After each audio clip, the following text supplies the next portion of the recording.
Hi guys, welcome back to my YouTube channel, and on this video I'm going to share me and my husband welcoming 2022 New Year's Eve celebration with fireworks. And we just had a simple dinner, and then at this moment on this video I'm recovering from COVID. I had COVID last December 27th, and then December 31, waiting for New Year's Eve.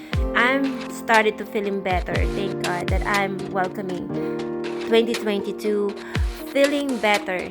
And then I request to my husband that I love fireworks. Last minute after work, December 31 evening, he came home with all of these fireworks. So I hope you enjoyed this video watching the fireworks, and God bless us all. Keep safe everyone, and Happy New Year! Bye! See you on my next video.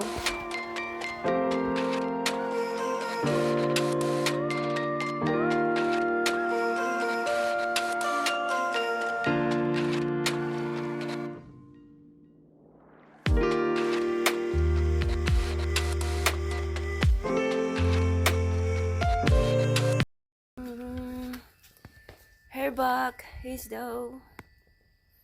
Hi guys! This is our first New Year's, celebrating New Year's at our house, and it started 2019 since we moved here.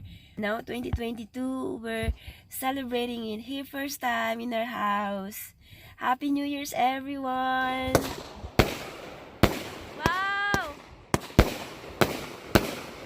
This is the finale. Happy New Year!